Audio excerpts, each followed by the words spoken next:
Lorsque je suis venue, j'étais un peu perdue, mais un jour tu m'as donné l'amour de Paris, de ses faubourgs et de son ciel gris. Devant Ohé, Alain! Ça va? Attention surtout, ne tombe pas. Va doucement! Et Blanc! Tu ne t'es pas fait mal? Ohé, Alain! Alain, Tu nous attends en bas? je m'excuse. Vous êtes français? Oui? Oui. Pourquoi? Accepteriez-vous de commenter un film didactique sur la France? Oui? Pourquoi pas? pense, oui. Avec plaisir. Je peux vous apporter, si vous voulez, des livres d'art, des photos, des cartes postales et des diapositives. Alors, nous vous attendons demain. Au revoir. Bon? Oui? Alors, à demain. en me donnant l'amour de Paris, bien sûr toujours je pense à mon tendre Mini.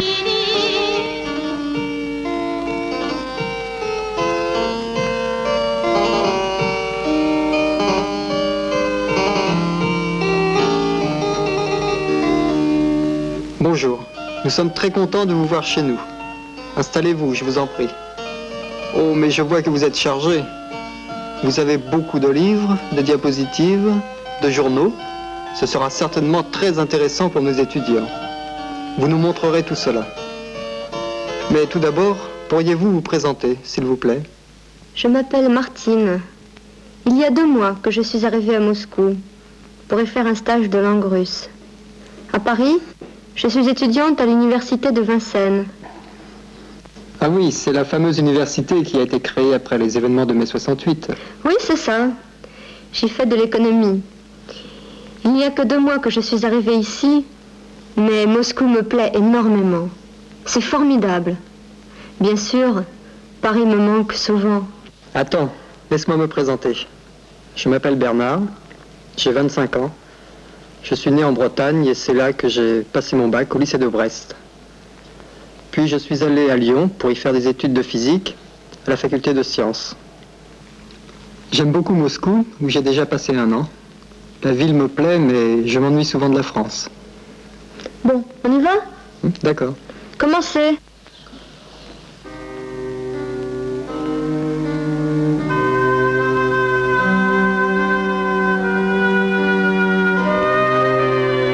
Ma France, notre France, hein Martine? Le doux paysage de la Touraine que baigne la Loire. Tu connais? Oui, bien sûr. Et que penses-tu du Rhône? De la Seine qui coule lentement sous ses ponts? Et la Garonne, donc? Et sur leurs rives, il y a tant de traces du long passé historique et culturel de notre peuple. Des ruines romaines, en passant par tous ces châteaux, jusqu'à nos villes contemporaines.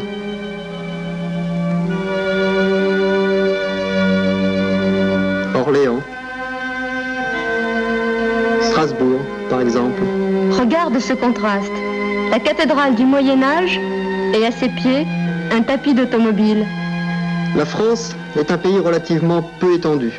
En tout, 552 000 km². Mais ses paysages sont si variés.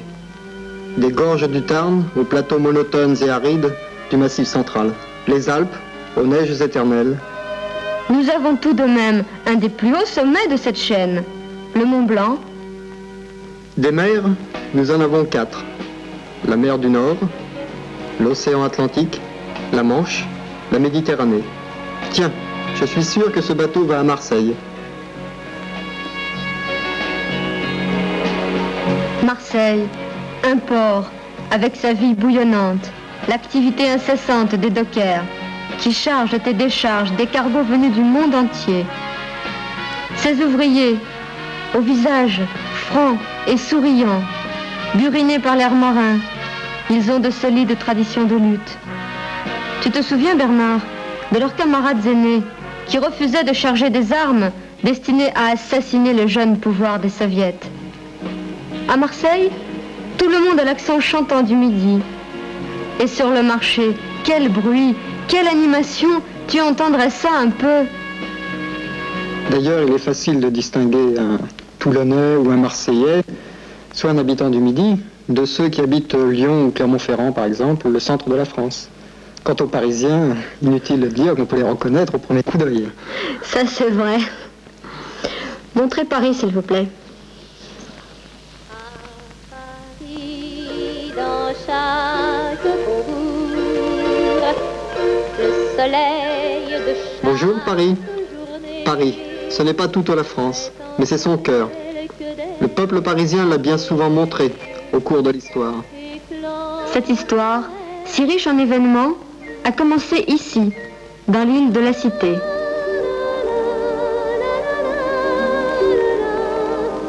Si vous le permettez, nous voudrions vous raconter en quelques mots l'histoire de Paris.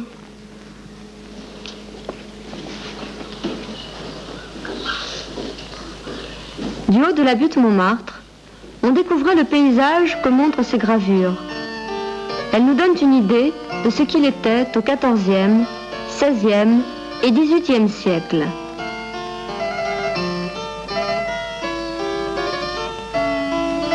Autrefois, Paris était tout en bois. Plus tard, il a été reconstruit en pierre. Les vieilles petites rues du Marais. On y trouve encore des enseignes d'artisans qui nous rappellent cette époque. J'adore ce quartier. Moi, je préfère la Cité.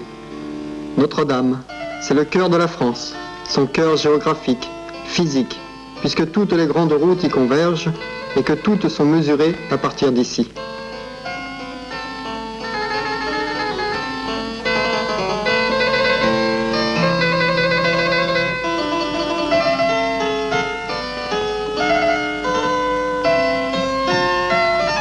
La Seine partage la ville en deux parties. Tous ces ponts, il y en a plus de 30, relient la rive gauche à la rive droite. Le pont Neuf, le pont des Arts, le pont Alexandre III.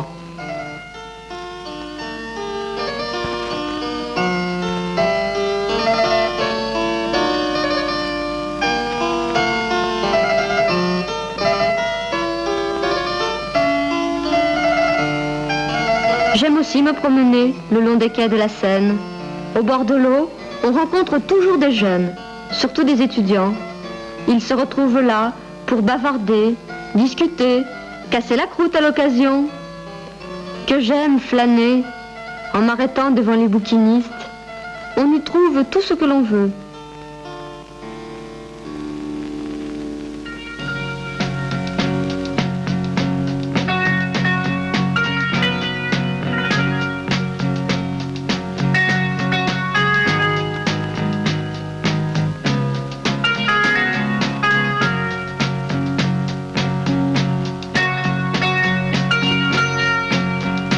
Paris de tous les jours, un jour ordinaire. À Moscou, la vie est beaucoup plus calme. Mais de toute façon, je n'ai jamais assez de temps pour tout faire. Faire quoi par exemple? Étudier, aller chez des amis, aller au cinéma, au théâtre, faire du ski. Vous avez encore des vues sur Paris, s'il vous plaît? Discuter, c'est une passion chez les Français. Il est bien agréable de s'asseoir à une petite table, en plein air, pour bavarder, discuter. Ah oui, c'est sans doute pour ça que les terrasses de café sont toujours pleines de gens qui ont l'air de discuter toute la journée. Mais on ne fait pas que parler en France. On agite aussi. Tu vois, la place de la Bastille, où est tombée cette forteresse, symbole de la tyrannie, c'est maintenant le lieu de rassemblement de nombreuses et fréquentes manifestations pour la liberté. Tu parles de liberté. Le mur des fédérés en est aussi un symbole. La place Vendôme, c'est aussi un symbole, celui de la bourgeoisie, avec ses banques et ses ministères. Ah, la place de la République. Tiens, c'est là qu'en mai 1968, j'ai adhéré à la jeunesse communiste. Il y a à Paris une place qui porte le nom de Stalingrad, en l'honneur de l'héroïque victoire du peuple soviétique.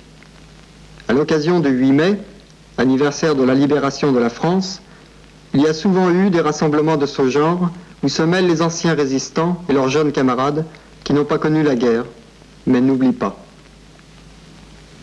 Ce sont nos camarades de lutte. Il y a beaucoup de communistes parmi eux. Je suis également communiste. Et toi? Oui, moi aussi je suis membre du parti et j'en suis fière. Voici ma carte du parti.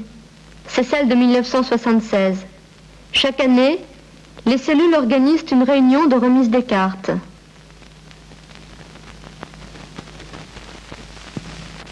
La rue Marie-Rose, tu connais? Bien sûr, c'est là qu'habitait Lénine, quand il était à Paris, au numéro 22. Tu sais, aujourd'hui, le Parti communiste français y a organisé un musée. Il y a là de nombreux documents. Mais le plus intéressant, c'est d'écouter un vieux camarade, un vétéran du parti, te les commenter. Tu oublies avec lui qu'il s'agit de feuilles de papier et tu as l'impression que les photos exposées se mettent en mouvement, tant son récit est vivant. D'ailleurs, c'est un musée pas comme les autres, qui est souvent le théâtre de manifestations de ce genre. Les mineurs du Nord viennent inaugurer une plaque. Et je me souviens que les Parisiens y ont aussi manifesté pour exiger que cette rue s'appelle rue Lénine. Ce n'est pas par hasard si cette année la fête de l'humanité avait pour sous-titre « Fête des libertés ». 1 million d'entrées, une ambiance extraordinaire. Politique, culture, variété, gastronomie, tout cela se marie dans la plus grande fête de France. L'Humanité, fondée par Jaurès, parut le 18 avril 1904. Rien ne peut être plus étroitement lié à toute l'histoire du mouvement ouvrier français, à l'histoire du Parti communiste, que l'histoire de l'humanité. Il y a 3 fêtes qui sont chères aux Français. Le 8 mai, jour de la libération, fête que jamais personne ne pourra empêcher le peuple de célébrer. Les Français se sont toujours battus pour les libertés. Le 14 juillet, la chute de la Bastille, le symbole de la lutte pour la liberté. Le 14 juillet, c'est une fête populaire, mais c'est aussi la fête officielle de la République. La France est une république. Le président de la République a d'énormes pouvoirs. Il est élu pour 7 ans, il nomme le Premier ministre et sur proposition de celui-ci, les membres du gouvernement. Le plus souvent, ce sont des manifestations d'un autre genre auxquelles on assiste quand les lois sont contraires aux intérêts des travailleurs. Les ouvriers du livre exigent l'amélioration de leurs conditions de travail. Les vignerons barrent les routes pour exprimer leur mécontentement. Dis donc, au fait, j'ai entendu dire que Renault était la forteresse ouvrière. Pourquoi dit-on ça? Parce que Renault est une entreprise nationalisée depuis la guerre, très importante économiquement. C'est la première firme automobile française et où la classe ouvrière est très bien organisée et très combative. La CGT y est extrêmement forte. Je voudrais vous montrer quelques régions importantes de notre pays. Bernard, tu peux les montrer sur la carte, s'il te plaît? Oui, bien sûr. Bien sûr, c'est la région de Paris qui reste la région industrielle la plus importante. Cette région comprend les centres du Havre, d'Amiens, de Reims, d'Orléans et bien sûr Paris et sa banlieue. La région parisienne est une énorme métropole. On y retrouve à peu près toutes les branches, de l'industrie automobile à l'électronique, en passant par la chimie. C'est aussi le siège de toutes les grandes sociétés, donc une concentration d'employés particulièrement importante. Et elle se développe constamment. De plus en plus, autour de Paris, se construisent ce qu'on appelle les villes nouvelles, qui ont une architecture très intéressante.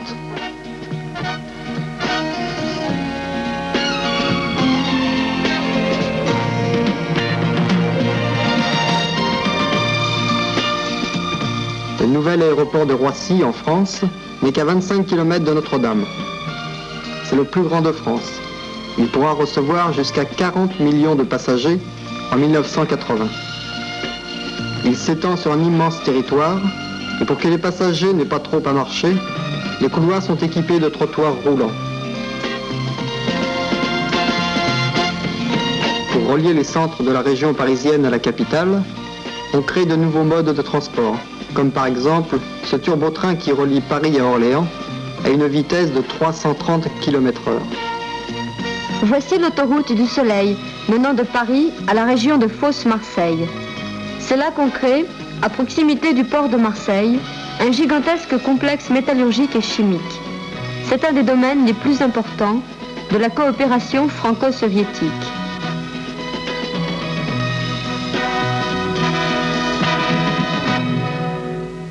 problèmes du transport urbain sont plus difficiles à résoudre, comme tu peux le voir. Une fois arrivé à Paris, pour se rendre au centre, avec les embouteillages, ça va beaucoup moins vite. Tu vas à la faculté en voiture? Non. Tu sais, la voiture, je la laisse à la porte de Paris. C'est tellement difficile de circuler avec tous ces embouteillages. Et ensuite, de garer la voiture près de la fac, on ne trouve jamais une place. Que je préfère de beaucoup laisser la voiture près du métro et rejoindre la fac au métro. C'est ce que font d'ailleurs la majorité des gens. Bien sûr, je te comprends. Tu es parisienne. Tu es particulièrement sensible au charme de Paris. Mais franchement, tu n'aimerais pas aussi découvrir les recoins de ma Bretagne natale? Regarde, en te promenant dans les petites rues, tu peux rencontrer de vieilles Bretonnes assises sur le pas de leur porte. Et notre folklore est si riche. Tu aimes danser, Martine?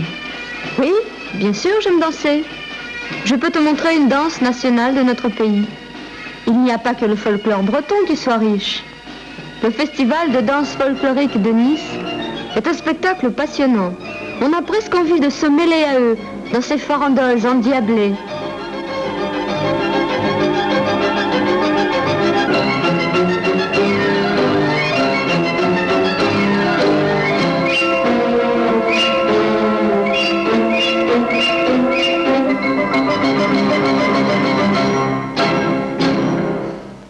Je ne suis pas parisien, mais je ne connais pas aussi bien Paris que toi.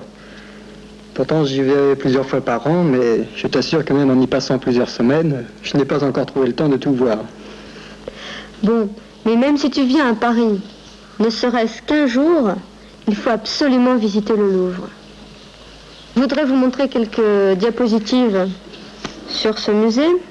Le Louvre, pour te donner une idée des immenses richesses qu'il contient, il suffit de te dire qu'on y trouve la victoire de Samothrace, la Vénus de Milo, la Joconde de Léonard de Vinci, le Panthéon où reposent les grands hommes de la France, l'Hôtel des Invalides, la chapelle abrite le tombeau de Napoléon Ier. Ça, c'est Versailles, je reconnais. Il est difficile d'imaginer qu'à l'emplacement de ces splendides jardins à la française, dessinés dans le plus pur style classique par le célèbre architecte Le Nôtre, il y avait des marais. L'intérieur nous laisse découvrir une succession de galeries, particulièrement la fameuse galerie des glaces. Il faut aussi absolument voir le musée d'art moderne. Regarde, mes peintres préférés sont Braque, Klee, Rouault, Léger. Tu sais, ce coin de Paris m'est particulièrement cher. Il est si pittoresque. On n'a vraiment pas l'impression de se trouver au cœur d'une grande ville moderne. Ce n'est pas pour rien qu'on l'appelle le village. Tout est fait sur la butte. Les chevalets des peintres de la rue égayent la place du Tertre. Pratiquement nuit et jour, il y a constamment du monde ici. Ah, nous avons oublié le sport. Les Français pratiquent tous les sports. Regardez. Mais au fait, Martine, tu m'as bien dit un jour que tu étais une très bonne skieuse. C'est comme ça que tu skis? Oui, mais moi, je fais du ski en hiver. Je voudrais vous montrer Paris sous la neige. Ça t'étonne, Bernard? Paris sous la neige, hein? Oui, beaucoup. Ça arrive souvent? Non, de temps en temps. Mais de toute façon, il n'y a jamais autant de neige que sur ce film. La neige tombe généralement au moment de Noël. Paris prend alors un air féerique. Les grands boulevards sont tout illuminés. Les vitrines spécialement décorées. Les sapins de Noël au coin des rues. Cette fête qui est toujours avec toi, pour paraphraser Hemingway. Avec toi pour la vie, avec toi ou personne, moi j'aimerais Paris.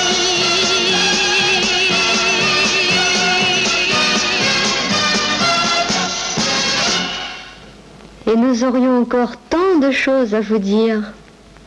Mais au revoir.